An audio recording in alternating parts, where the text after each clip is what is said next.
Ambassador Jamil Khan. Ambassador Khan, now looking at this particular statement that Pakistan doesn't believe in perpetual hostility, as far as the foreign policy of a country having that particular relation which has nosedived, especially when we saw Bharatiya Janata Party came into power back in 2014, it nosedived even more after 2019. How significant this particular statement is at this point in time after BJP is there for a third consecutive term? And do we expect any sort of positive response from the Indian side? Right. There are about 3-4 questions you have raised in your one question. So let's first consider a few factors. Now, the first factor is that the geopolitical landscape is fast changing, and India cannot divide itself from those impact and effect of the geopolitical. I'll come on a little more illustration of that. Now, second factor is that third time elected Modi, now the complexion of the BJP power is changed, the characteristic of the BJP power is changed. This time the BJP is not as strong as it used to be. This time the coalition government of BJP would have to have a very consideration than the rhetoric which they've been having in past, the narratives which they've been having in past. Although I don't expect them to be changing it altogether, but I expect that it would this time would be slightly more diluted than what it has been in the previous occasions. And so these are 3 factors first. And then you asked me about this time, what way India could accede to the good gesture of Pakistan. In fact, this is our stated policy. The foreign minister and the deputy prime minister, what he has stated, it is our stated policy, and we've been always very clear and very clear-headed so far as foreign policy is concerned, that we have no problem in having a dialogue.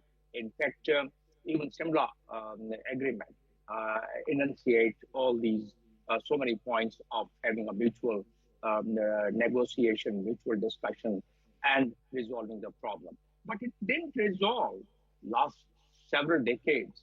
So there has to be some other solution. There has to be some other influence.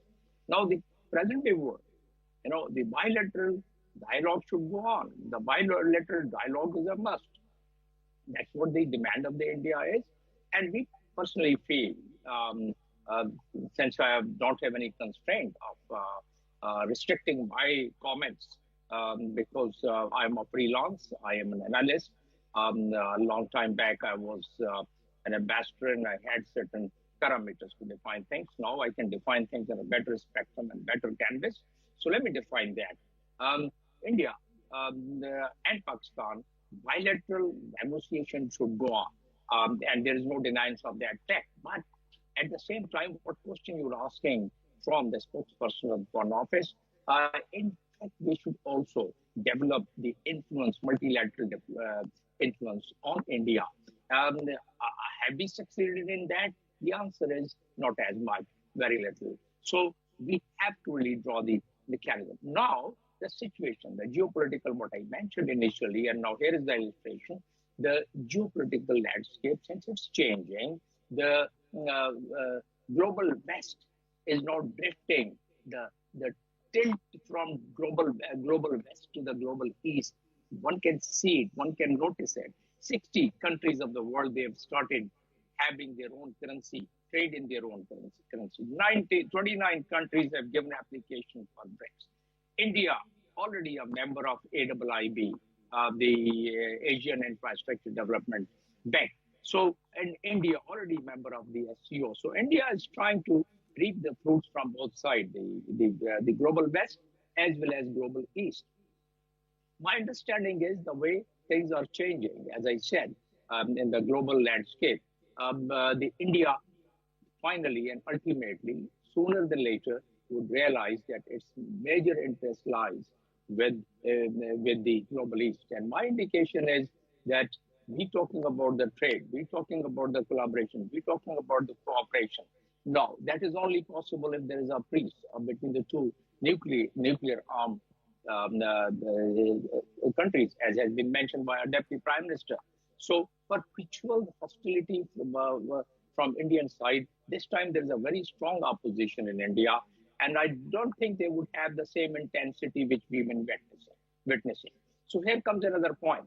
If the stumbling block is, and that is true, it should be, is the Jammu and Kashmir, then there has to be some way, solution. There has to be some way out to be found.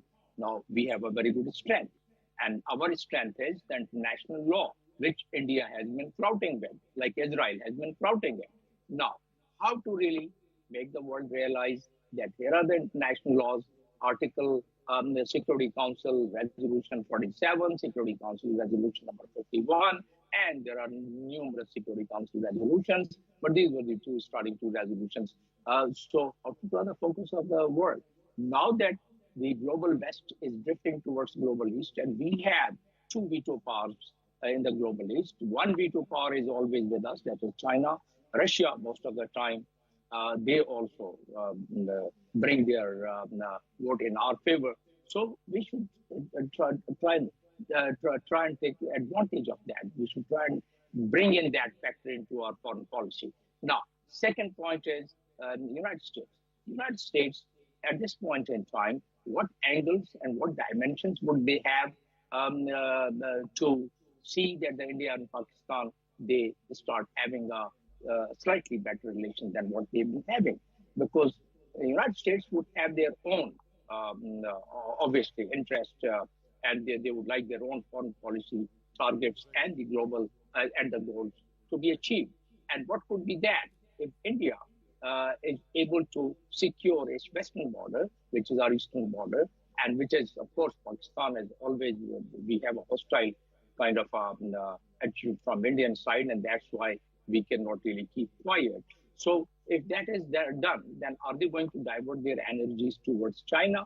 So these are the very deep kind of thoughts of the diplomatic and political, global political landscape. So that are Ambassador Khan, I seek your pardon for the interjection over here. Your point is well taken. Already in your take, you talked about the bilateral negotiations must go on. Now, the stumbling block being the Jammu and Kashmir dispute. Now, this is a statement by Mr. Isagda. The onus remains on India to take the necessary steps to create an enabling environment for purposeful engagement and result-oriented dialogue on all issues. So, it clearly, we've seen that desire on the part of Pakistani authorities that Pakistan wants to enter into negotiations for the resolution of all outstanding issues with India, but it is, the onus is on India that it should create an enabling environment.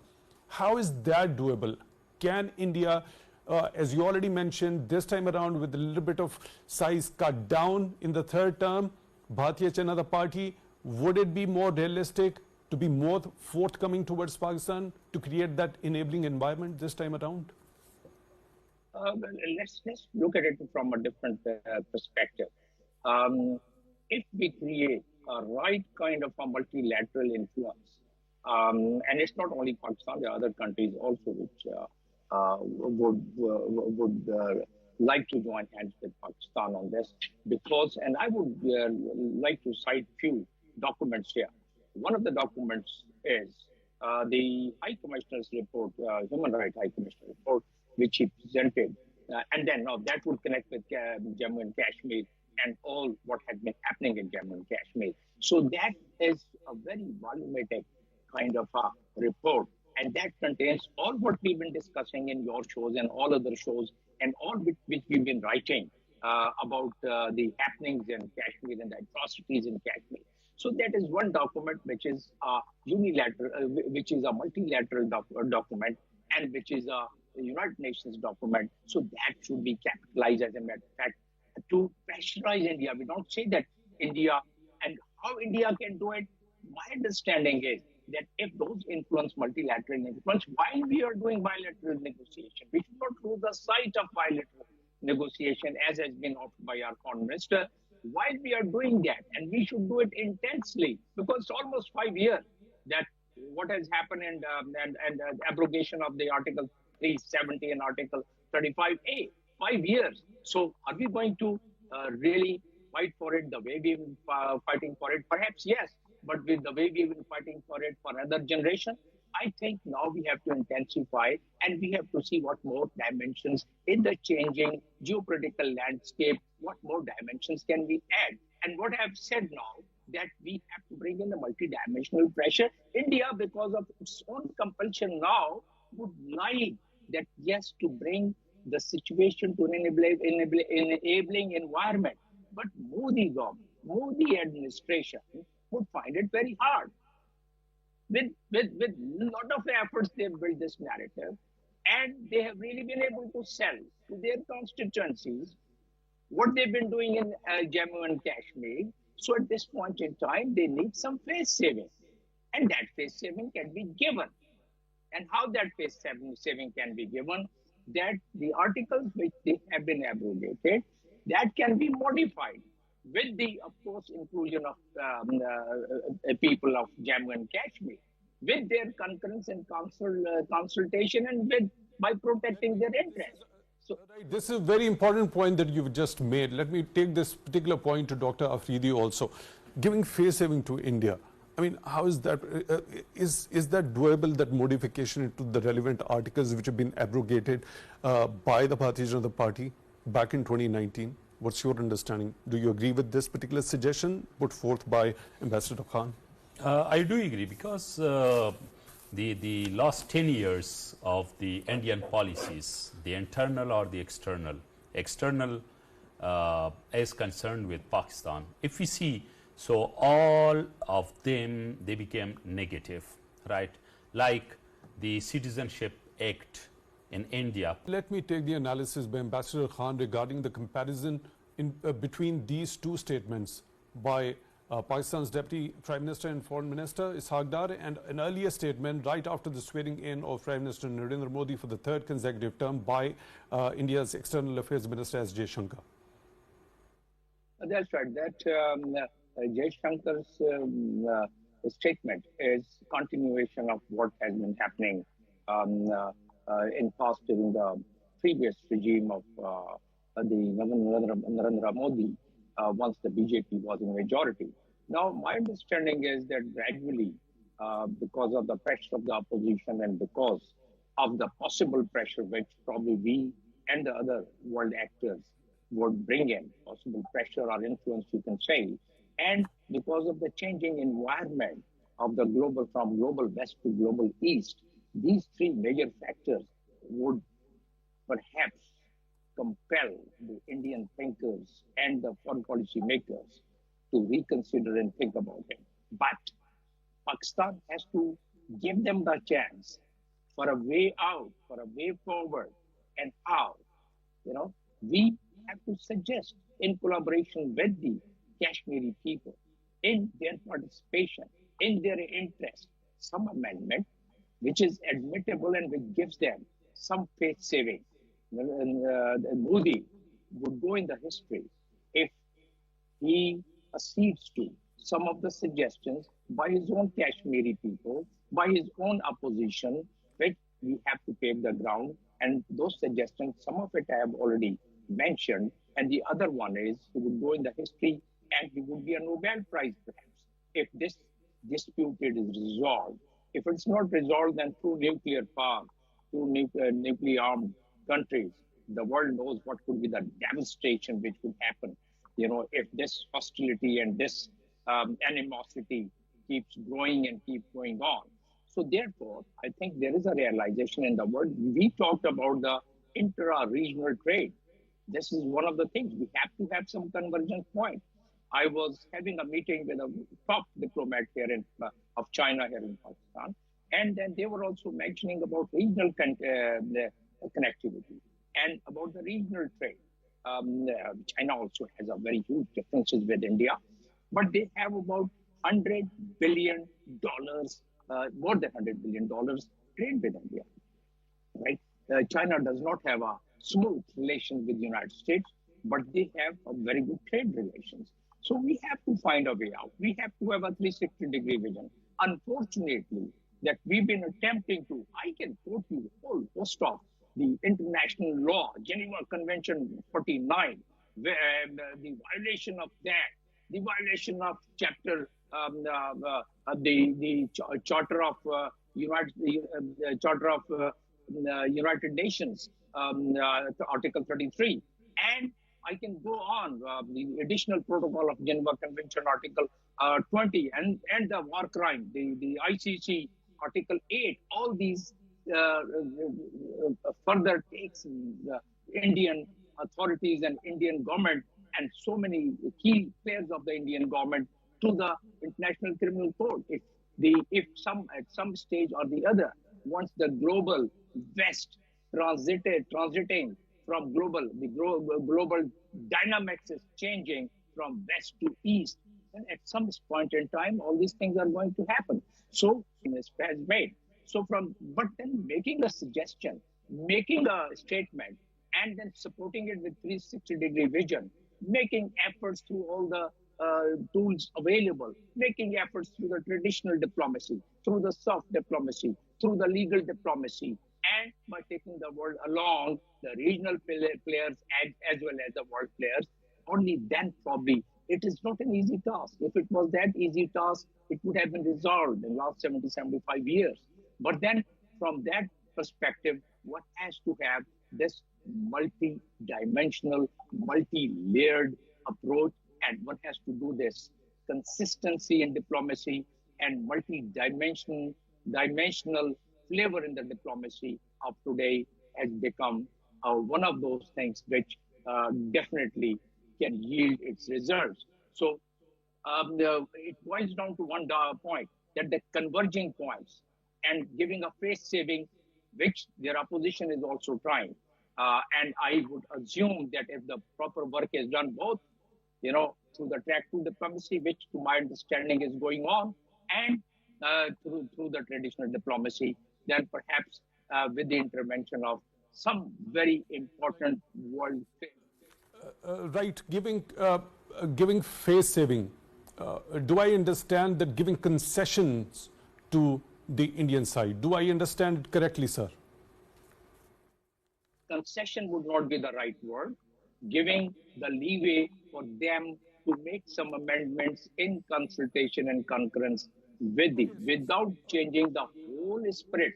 You see, one thing which we all establish. Your point is well taken. The point which I want to ask you to elaborate a little bit on is that there is a list of acts which Indian side has been doing. The revocation of Article 370, false flag operations, misfiring of that BrahMos also, then state sponsorship of terrorism with irrefutable evidence at the hands of Pakistani authorities shared with the United Nations. Also that very classical case of Kulbhushan Yadav, also then violation of Pakistan's territorial boundaries, that Balakot misadventure. There's a long list. You go on and on and on and on. On which act would Pakistan be giving face saving to India?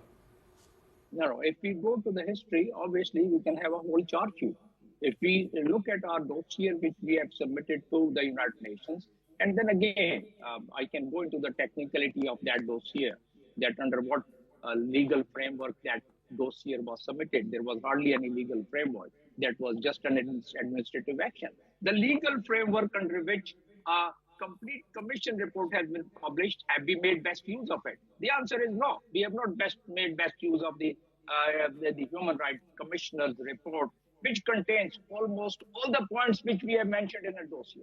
So just a matter of looking how do we look at it and which documents do we rely. I totally agree with you. The kind of charge sheet we can give to the India, and we can support it through the international law, whether it's the United Nations Charter, whether it's Article 49 of Geneva Convention, or Article 20 of the Geneva Convention, or Article 8 of the International Criminal Court. We can go for the host of those all international laws.